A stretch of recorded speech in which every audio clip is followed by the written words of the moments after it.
দোকানের মতো খুব সহজেই তৈরি করে নিয়েছি টক ঝাল মিষ্টি আমের এই ক্যান্ডিটা, যা যে কেউ একবার দেখে সহজেই তৈরি করে নিতে পারবেন। তাই ভিডিওটি না টেনে সম্পূর্ণ দেখতে থাকুন। চলুন দেরি না করে এবার ভিডিওটা শুরু করি। আমের সিজনে বাড়িতে কিন্তু অবশ্যই আমের এই মজাদার ক্যান্ডিটা তৈরি করবেন। বাচ্চা থেকে বয়স্ক সবাই খেতে পছন্দ করবে। তো চলুন প্রথমে আমগুলো কেটে ধুয়ে নিই। আমগুলোকে ভালোভাবে ধুয়ে নিয়েছি, এবার এগুলোকে ছোট ছোট করে কিউব আকারে কেটে নেব।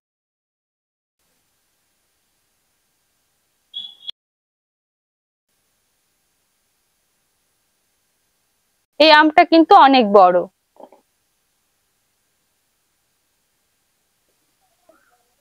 আমগুলোকে এইভাবে ছোট ছোট কিউব আকারে কেটে নিতে হবে। আমগুলোতে কিন্তু আঠি ভাব এসে গেছে, আর কিছুদিন পরে কিন্তু আমগুলো পেকে যাবে। তখন আপনাদের পাকা আমের রেসিপি করে দেখাবো।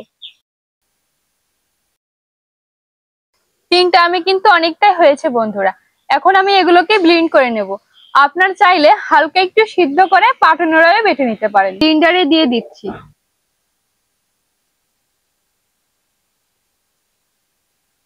আমগুলোর সঙ্গে এক মুঠো পুদিনা পাতাও দেব।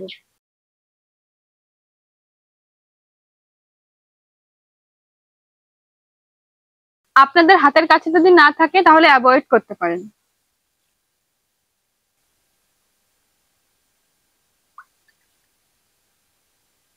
সামান্য জল দেব। চলুন ঘর থেকে এবার আমগুলোকে ব্লেন্ড করে নিয়ে আসি।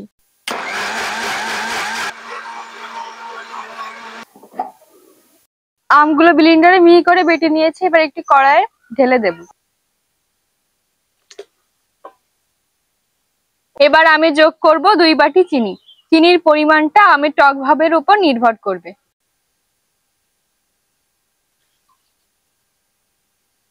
এখন মশলা যোগ করব।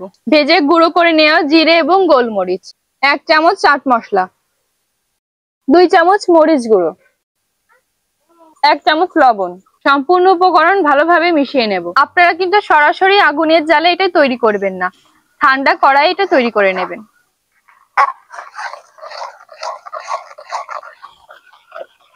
চিনিটা গলে গেলে এবার এটাকে উনুনের জালে বসিয়ে রান্না করে নেব। চিনি গলে গেছে, এবার উনুনের জাল ধরিয়ে কড়াইটা বসিয়ে দেব।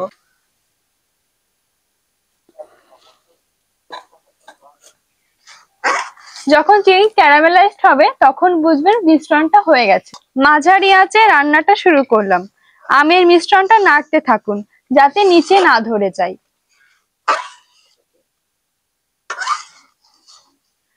জল শুকাতে থাকলে আঁচটা কিন্তু একটু কমিয়ে দিতে হবে। ঘন হয়ে গেলে ফেনা আর বুদবুদ দেখা যাবে। এই যে দেখুন বুদবুদ হচ্ছে। এখন চাইলে আপনারা একটু ফুড কালার ব্যবহার করতে পারেন। সবুজ ফুড কালার দিলে দেখতে অনেক সুন্দর লাগবে। আরো 5-6 মিনিট রান্না করতে হবে।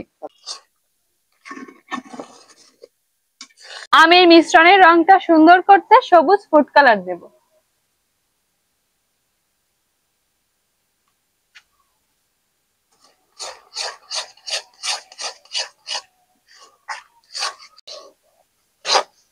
আমের মিশ্রণটা কিন্তু হয়ে গেছে।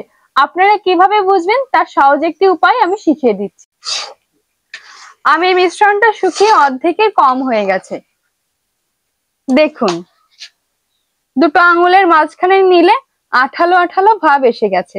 চিনিটা সুন্দরভাবে ক্যারামেলাইজড হয়েছে। এখন এটাকে নামিয়ে নেব। চকলেটটা তৈরি করার জন্য আমি স্টিলের একটা এরকম থালা নিয়েছি। আপনারা মোল্ডও ব্যবহার করতে পারেন। থালাটায় সামান্য তেল লাগিয়ে নেব। আপনারা যত সম্ভব চেষ্টা করবেন সরিষার তেল লাগানো। সরিষার তেল।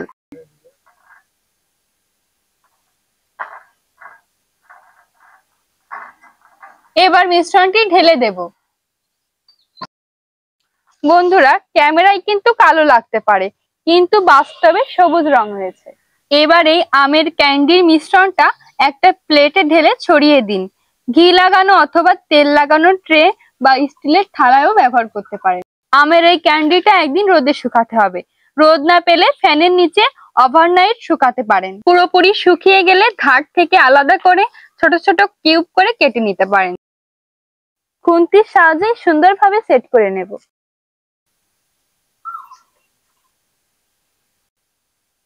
আমের মিশ্রণটা সেট করে নিয়েছি। এবার এটাকে একদিনের জন্য রোদে শুকিয়ে নেব আর রাতের বেলায় ফ্যানের নিচে রেখে দেব। এখন চলুন ছাদে গিয়ে রোদে দিয়ে আসি।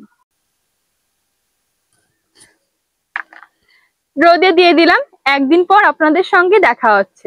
ফিরে আসলাম একদিন পর। দেখুন বন্ধুরা, আমের ক্যান্ডিটা খুব সুন্দরভাবে জমে গেছে, থালা থেকে কিন্তু একটু সরছে না। আমি একদিন রোদে দিয়েছিলাম আর ওভারনাইট ফ্যানের নিচে রেখেছিলাম। এখন আপনাদের কেটে দেখাচ্ছি কেমন হয়েছে। একটি ছুরির সাহায্যে ক্যান্ডিটা থালা চারিপাশ থেকে ছাড়িয়ে নেব।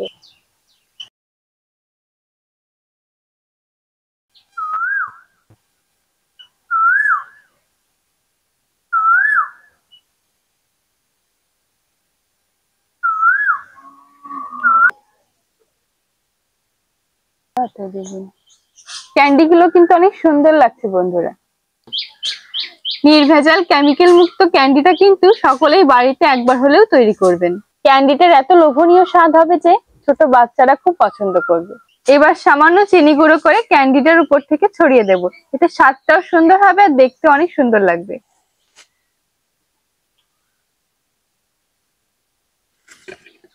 ক্যান্ডি গুলো প্লেটে সাজিয়ে নিয়েছি, এখন আপনাদের খেয়ে বলছি কেমন হয়েছে।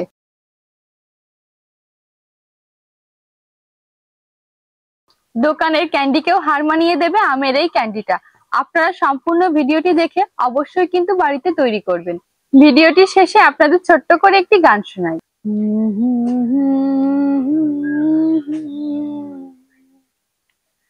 তুমি যে আমার দিশা, অকুল অন্ধকারে দাও আমারে ভরে,